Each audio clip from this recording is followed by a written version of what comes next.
Well, climate change is very unjust because most of the suffering will be the poor, particularly who have to farm to get enough food, and when their crop fails, they suffer disease and malnutrition. So, the speed with which this needs to be done is. Bill Gates, one of the original co-founders of Microsoft, farmland owner, father, philanthropist, and a man who ranks in the top 10 on Forbes' list of richest people in the world for 2023. Coming in at the number 6 spot with slightly more money than Mark Zuckerberg and just a tad poorer than Mr. Nebraska himself, the Oracle of Omaha, Warren Buffett, with a net worth of, in billions, 117.6. So, needless to say, he has secured the bag. But despite old Billy Boy Gates making just under $11 million per day, which, to put into perspective, is the equivalent to what Maui loses every single day as visitors stay away, and what the Ethereum MEV rewards hit in a single day. Or better yet, if we do the math and crunch the numbers, we can see it works out to right about $4 billion annually. Gross. Pre-taxed, of course, and the same amount that, according to Bloomberg, Apollo Global Management Incorporated co-founder Josh Harris's investment firm 26 North Partners targets for first buyout fund. And the firm plans to make 15 to 20 investments in several sectors by way of this private equity fund. But I think we all get the point, right? Although only about 12.5% of Williams' wealth comes from Microsoft, the company has been crucial in his financial journey, reaching a market cap of over $1 trillion by 2019 and landing him the top spot and the title of the world's richest man for nearly 2 decades before Jeff Bezos surpassed him. Despite this, Gates remains among the wealthiest globally. And all right. Just one more, because in order to put his wealth into perspective, the average person earns about $2.7 million in their lifetime, and Gates earns approximately $10.95 million daily, or a lower estimate of $7.6 million if you really want to split hairs. But no matter how you slice it, he is far outpacing the average earnings of regular, everyday, hardworking people. Not to mention, Gates's fortune also includes significant real estate investments and a diverse portfolio managed by his firm Cascade, which invests in luxury hotels and other ventures. His collection of luxury vehicles, private jets, and art also reflect his varied interests. And a significant portion of Gates's earnings is channeled into philanthropy, primarily through the Bill and Melinda Gates Foundation that in 2023 increased its commitment to fighting poverty, disease, and inequality to $8.3 billion, with plans to raise this to $9 billion by the year 2026. Plus, Gates also continues to diversify his investments, and in 2023, he bought a 3.7% stake in Heineken Holding NV, valued at about $939.87 million, indicating a shift in his interests beyond technology and also a few other areas too. But don't worry, we're going to talk about that in just a second. But when BG isn't out there riding around and getting it, you may see him out there on his tractor, cultivating all of his what almost seems like millions and millions of acres of farmland. But to be 100% transparent and full disclosure, it's actually only about 242,000 acres of U.S. farmland that Gates actually owns. And he has mentioned before how he's aiming to boost productivity and job creation, although these decisions will be made by a professional team. But don't quote me on that one or ask me how soon people will start seeing now hiring signs and begin getting paychecks, because honestly, your guess is as good as mine. But get this, he thinks we're all crazy, or at least a critical mass of people are.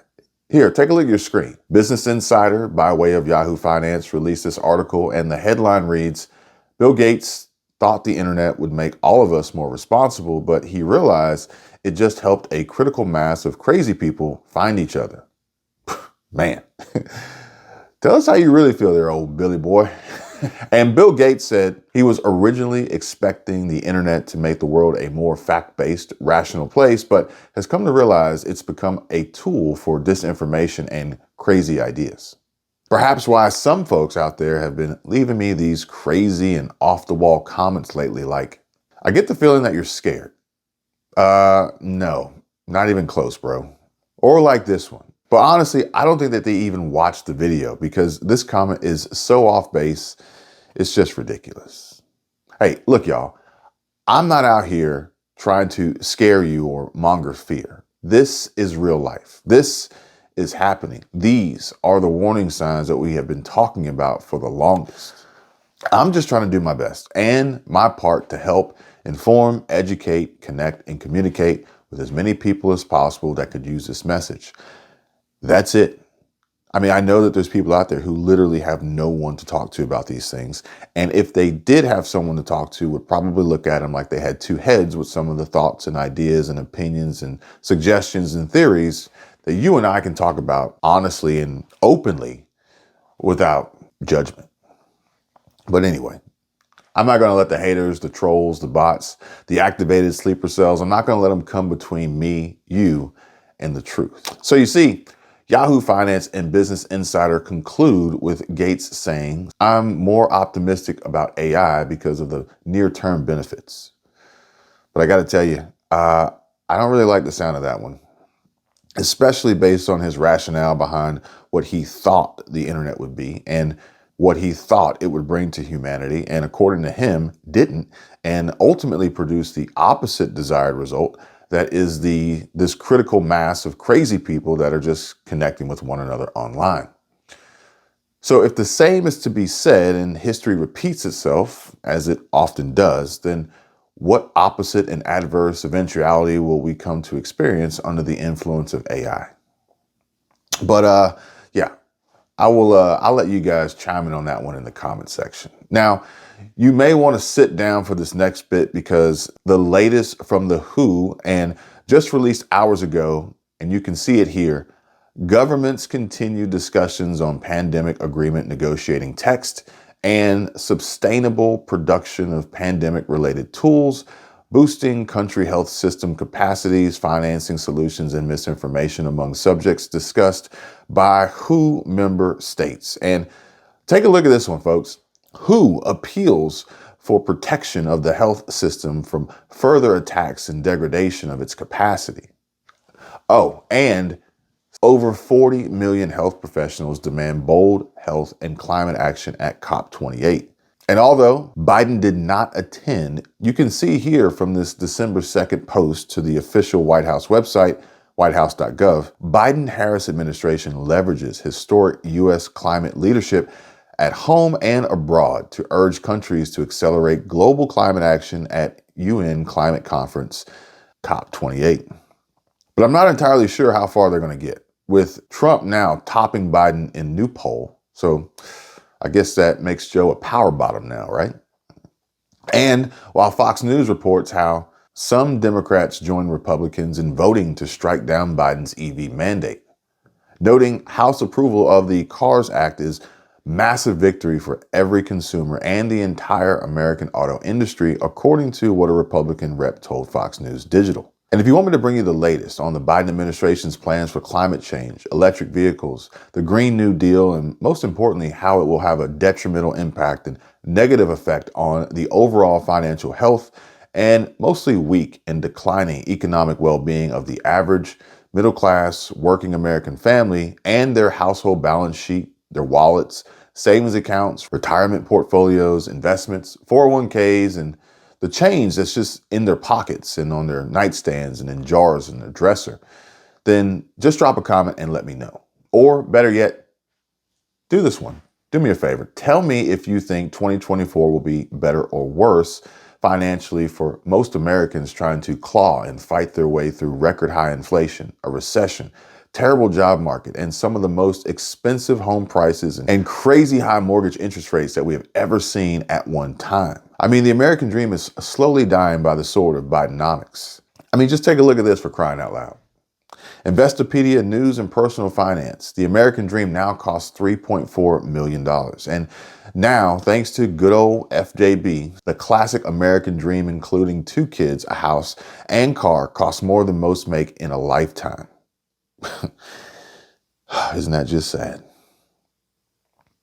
But I don't want to get thrown off too much on a tangent here and lose focus of what I really wanted to tell you in this video. And I'm doing my best to keep these short and sweet, to the point, and packed full of value for you guys. And if I move too quickly, move too fast, then by all means, feel free, watch the video again and take notes if you want. So according to the World Health Organization, they are basically saying that in an effort to prevent the recurrence of the devastating impacts of the COVID-19 pandemic, governments worldwide have been actively negotiating a new agreement to enhance global pandemic prevention, preparedness, and response.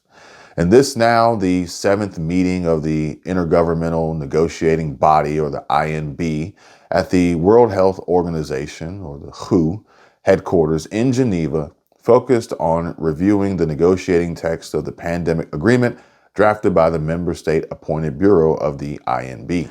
Discussions at the meeting covered various critical aspects, including,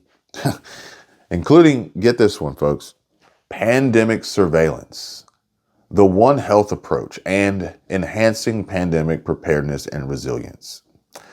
So the draft text emphasizes equity and the right to health. And key points included sustainable production of pandemic-related products, technology transfer, and a multilateral system for accessing pathogens and sharing benefits derived from them, such as, yeah, you guessed it. Yeah, the V word. The V word. We'll just stick with that.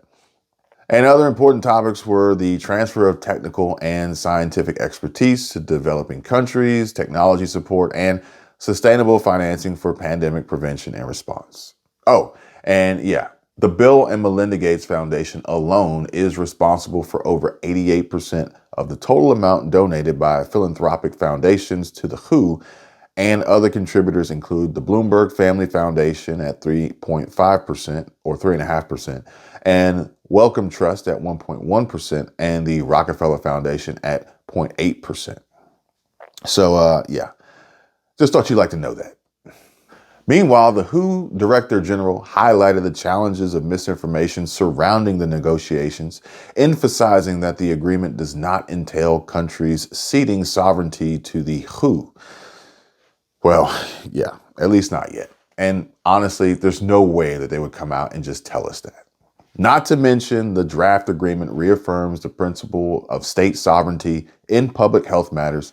And to expedite the negotiation process, the INB established 4 drafting subgroups led by INB Bureau vice chairs and co-facilitated by member states to focus on specific articles. Now, these subgroups are expected to propose text for their respective articles by January 15, 2024, for the 8th INB meeting scheduled from February 19 to March 1, 2024. So make sure you stay tuned for that and subscribe now so you can turn on your notifications and be alerted as soon as my new videos are released. And lastly, the INB, which was only just established in December 2021, aims to negotiate a convention or other international instrument under WHO's constitution to strengthen pandemic prevention and response, operating on principles of inclusiveness, transparency, and consensus.